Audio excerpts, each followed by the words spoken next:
Why do the kindest people suffer the most? Why do you give your loyalty, your time, your truth, and still end up abandoned? Why do those without conscience seem to glide through life while you're constantly at war with yourself? No one ever told you this, because they don't want you to know. Because the moment you wake up, you stop being easy to control. This isn't some philosophical lecture. It's a warning, a raw, bleeding truth you've been ignoring for far too long. If you still believe that being good automatically earns you justice, stop right here. You're not losing because you're not good enough.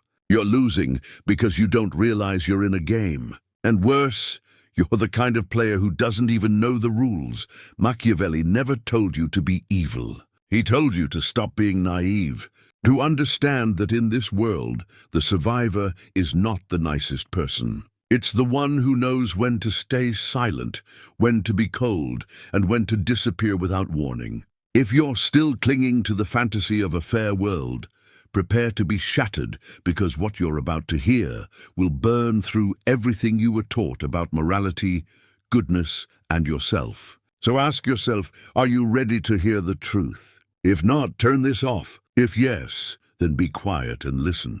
They never taught you how the world really works. Only how to behave, how to hope, how to stay small.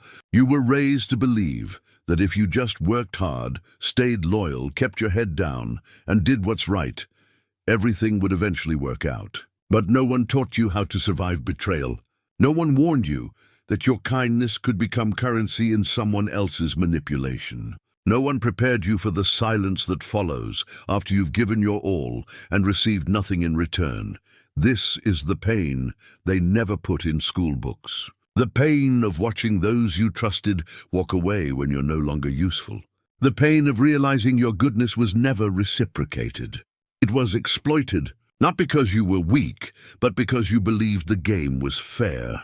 And Machiavelli, he never believed in fairness, because fairness is not a principle of reality. It's a bedtime story told to the obedient. You weren't betrayed because you were bad. You were betrayed because you expected loyalty in a world that rewards leverage. And here's the part that stings. You gave them access to your time, to your trust, to the parts of you no one else saw, and they used it not out of hatred, but indifference. Picture this. You're standing in a dark room, holding the remnants of everything you gave, while they've already forgotten your name. You thought loyalty was a virtue. They saw it as a tool. Machiavelli didn't write for the admired. He wrote for the forgotten, for the man who gave too much, for the woman who stayed too long. For anyone who's ever asked, why wasn't I enough? You were enough, but you played the wrong game. You followed the rules of morality in a world built on strategy. No one told you the truth, that this world doesn't reward good people. It rewards useful people, valuable people. And value isn't measured in effort. It's measured in perception, in control, in timing. Let's make this brutally clear. If you're too kind without boundaries, they will drain you. If you're too loyal without leverage, they will use you. And if you're too forgiving without consequence, they will forget you. Because the world doesn't operate on fairness. It operates on advantage. This is not a call to become cruel. It's a call to become aware. Because your innocence, if left unchecked, will become your cage. Your softness, if not armored, will become your grave. You've been taught to avoid conflict, to be polite, to never speak up when something feels wrong. But let me ask you this. Where has that silence gotten you? How many times have you swallowed your voice just to keep the peace, while your spirit shattered behind closed doors? You suffer, but you do it quietly because you think that's noble. It's not. Machiavelli saw what the world doesn't want you to see, that nobility without power is just performance, that suffering without strategy is just submission, that if you don't learn how to protect yourself, they will keep taking, not because they're evil, but because they can. This is the pain of not knowing the rules. This is the pain of believing the system sees you. It doesn't. It sees your output, your obedience, your silence. And when you finally break, it replaces you. If any of this resonates with you, it's not because you're broken. It's because you're waking up. You're starting to realize that maybe, just maybe, your suffering wasn't a mistake. It was the result of being good in a system designed to reward something else entirely. And that changes everything, because once you see the game, you can learn how to play it, not as a pawn, but as something far more dangerous. A player who sees, a player who waits, a player who learns to strike, not for revenge, but for balance. That's what Machiavelli offers you. Not cruelty, not manipulation for its own sake, but power. The kind of power that doesn't scream, it doesn't beg, it doesn't break. It simply stands unmoved, unshaken, and unbothered by whether or not the world approves. This is how you begin. Not with anger, not with blame, but with the truth. You weren't taught how to survive.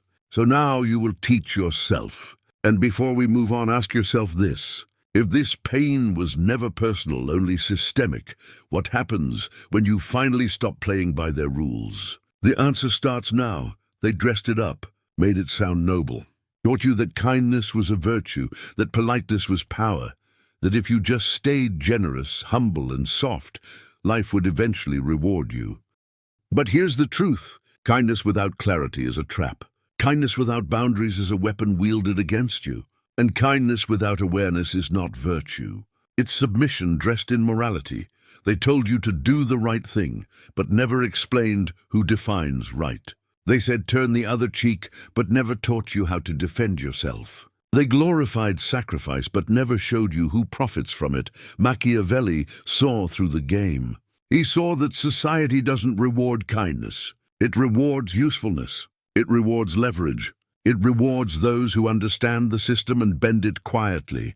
And while you were helping everyone, no one was helping you. While you said yes to everything, they forgot how to value your time. While you gave second chances, they took third, fourth, and fifth. Because society doesn't respect the kind. It respects the strategic.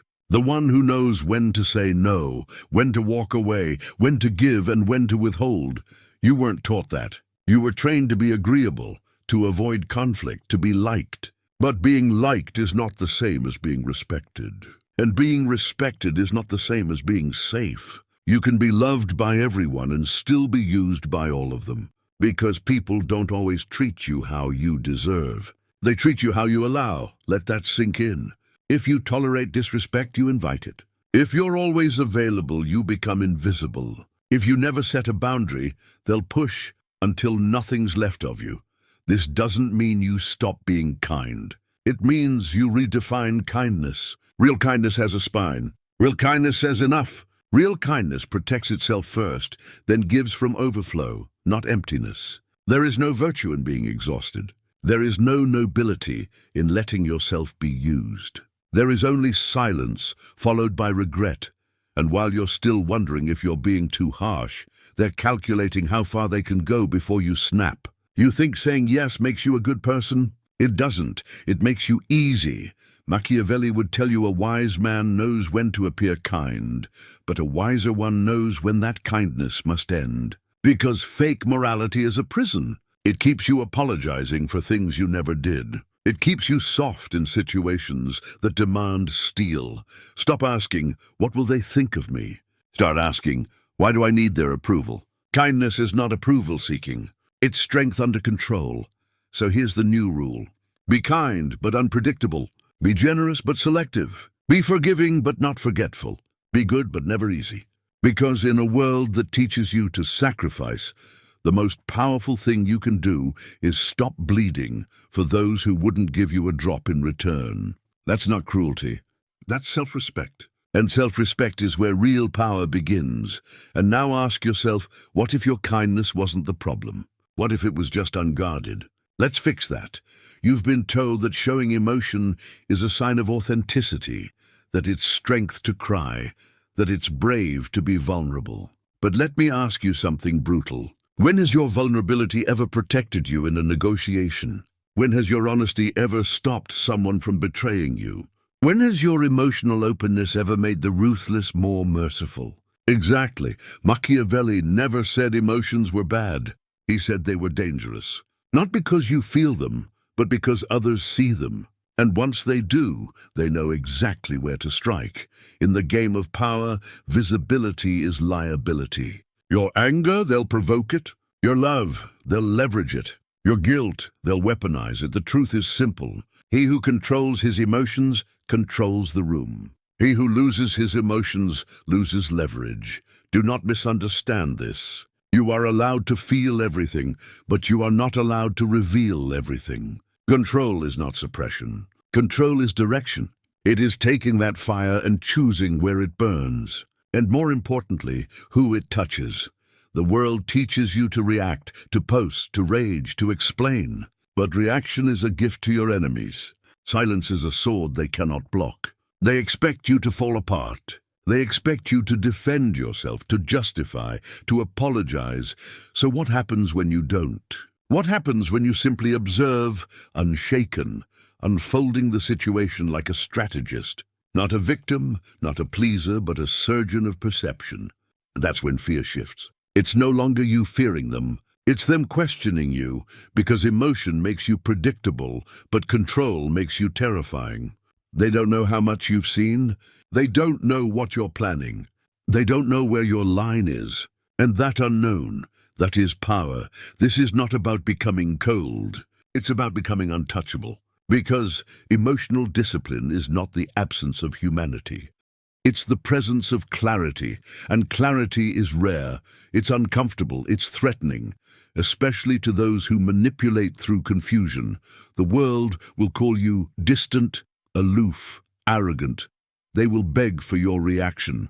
They will interpret your silence as weakness. Let them. You are not here to be understood.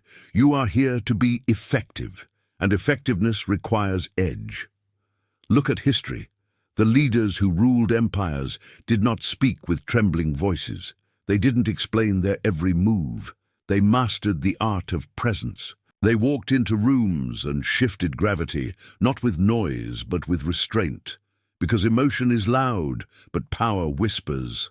And that whisper pierces deeper than any scream. So the next time you're in pain, don't announce it. Harness it. Don't collapse. Convert it. And remember this, the one who keeps calm in the face of chaos is the one who cannot be broken. That's the difference between those who survive the game and those who master it. And now, if you've ever lost power, because of emotion, it's time to take it back quietly, deliberately, completely. You've been taught that speaking up is strength, that expressing yourself is necessary, that silence is weakness. But Machiavelli knew the opposite. In the world of power, silence is not surrender. It is signal. It is calculation. It is fear in its quietest and most effective form. Because silence makes people uncomfortable. It forces them to guess, and guessing is where power begins. The loudest person in the room is rarely the one in control. They speak to be noticed. They react to be respected. They explain to be accepted. But the truly dangerous person says nothing. He lets the room bend around his presence. He makes people uncertain. He lets others fill in the blanks with fear, with curiosity, with caution. That is power. You think silence is passive, but it is the most active tool of dominance. It demands attention without asking. It shifts dynamics without movement. Let me be clear. You do not need to explain your boundaries. You do not need to justify your standards. And you do not need to voice every emotion to validate your experience. Sometimes power is preserved by what you don't say, by what you withhold, by what you allow others to wonder. Because once they know what angers you, they can use it. Once they know what you fear, they can control it. Once they know your limits, they can test them. But if they know nothing, they play careful. They speak softly. They never assume you're weak. This is the genius of controlled silence. When you don't explain, they wonder. When you don't react, they project. When you don't chase, they question their own value. And questioning is where manipulation fails. You see, emotional manipulators thrive on predictable reactions. But when you give them nothing, no anger, no validation, no engagement, they are lost. Silence becomes your armor, your signal, your warning. The world doesn't expect you to be calm. It expects you to break, to overexpress, to give it all away in words. But the king doesn't explain his moves. The general doesn't tell the enemy where he'll strike. And you are building your kingdom now. So learn this. When you're disrespected, don't argue. Withdraw. When you're underestimated, don't prove yourself. Observe. When they expect your reaction, disappoint them with silence.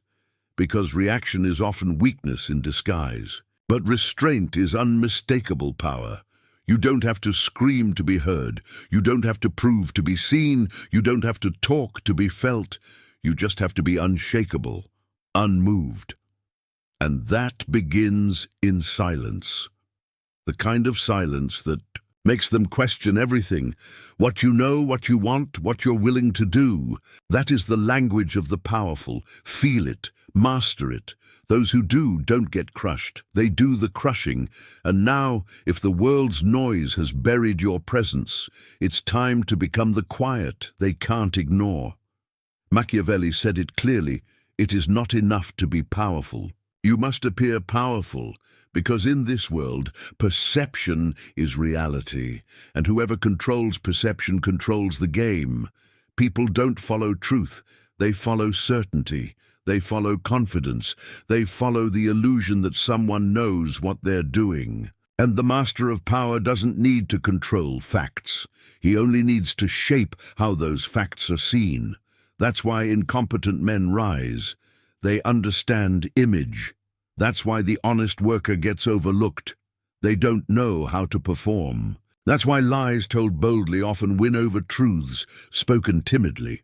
Machiavelli understood something crucial. Society hides the truth that people don't want reality. They want what looks real.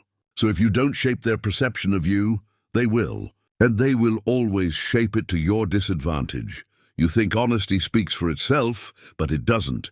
You think your work will earn recognition. It won't, unless it's presented through the right lens. Because influence isn't about being the best. It's about being believed. And belief is a performance, let me be clear. Controlling perception isn't lying. It's curating. It's strategic truth. It's understanding that how something feels is more powerful than how it is. Say less, but say it better. Show less, but show it stronger. Don't just be competent. Be compelling. That means you don't overshare. You don't reveal weakness before it becomes strength. You don't ask to be understood. You build a narrative so tight, so precise, that others want to believe it because it serves their need for clarity. This is how leaders emerge, not from raw talent alone, but from crafted image. You must learn how to create silence around your persona, mystery, respect, uncertainty. Let them think you know more than you say. Let them wonder what you're planning. Let them fill in the gaps with fear, with awe, with admiration. Because once you control how others feel in your presence, you control how they act in your absence. Think of perception as armor. When it's built right, people hesitate before testing you. Not because they know what you'll do, but because they don't. That is fear by design. That is respect without negotiation. You want to stop being dismissed. Control how you enter a room. Control your tone. Control your image. Make your presence say more than your words ever could. Remember this, people don't treat you how you are. They treat you how they perceive you. And you have the power to engineer that perception. So do it deliberately, strategically, without shame. Because this isn't about manipulation for ego. It's about survival. In a world that rarely rewards the honest, but often bows to the believable. You don't have to deceive. You only need to direct. Control the spotlight. Control the silence. Control the frame. Because if you don't, someone else will. And if they control how others see you, they control how the world treats you. You were told to be loyal, to stand by your people, to stay true, to never walk away. But loyalty is not what you think it is. Machiavelli didn't trust it because he understood a brutal truth. Loyalty is not based on love. It's based on benefit. People are loyal to what serves them. Not to what saved them, not to what supported them, not to what sacrificed for them. You can bleed for someone, and they'll still leave. Not because you weren't loyal enough, but because your loyalty became irrelevant. And in the real world, irrelevance is death. We've romanticized loyalty, turned it into a sacred value. But in power dynamics, it is a transaction, a temporary contract. And like any contract, it can be broken the moment it no longer pays off. Think about it. The employees who gave their life to a company, laid off in a single email. The friends you covered for, who disappeared when your reputation was on the line. The leaders who praised your loyalty until someone cheaper came along. Loyalty without leverage is servitude. It's not admired. It's expected. And once expected, it's no longer appreciated. It becomes background noise, a given, a weakness. They'll say you've changed when you stop being loyal. But what they mean is you stop being predictable. You stop being theirs. Machiavelli would tell you, don't offer loyalty, offer value. Make them want to keep you, not out of sentiment but out of necessity. Because here's the ugly truth. People don't betray you for no reason. They betray you when the reason to stay becomes weaker than the reason to leave. So give them a reason, or give them distance, and never confuse familiarity with allegiance. Just because they've stood beside you doesn't mean they'll stay behind you. Just because they laughed with you doesn't mean they'll fight for you. Loyalty is not love. It's economics. This doesn't mean you become cold. It means you become clear. You recognize that real alliances are forged through aligned interests, not just shared history. You stop begging for loyalty and start building influence. Because when you have power, real, strategic, quiet power, loyalty becomes a side effect, not a requirement. They'll stay, not because you asked, but because leaving you would cost them more. That's how you make people loyal. Not through sacrifice, but through significance. If you give too much for free, they'll forget its worth. If you offer unconditional loyalty, they'll test its limits. So be the kind of person they don't want to lose. Because what you bring is too sharp, too valuable to replace. Be the one they can't afford to betray, not the one they can guilt. And if they do betray you, you don't collapse. You don't beg. You disappear. You let silence do the damage, because the moment you stop needing loyalty is the moment you start commanding it. And that's when they realize they were never loyal to you. They were loyal to what you never made them earn. You've seen what happens to the obedient. You've felt the betrayal, the silence after sacrifice, the absence of fairness. Now you face a choice: repeat the cycle or rewrite the rules. If you want to stop being crushed, you must stop living like someone waiting to be saved, because no one is coming. Not the system, not the boss, not the person who swore they'd never leave.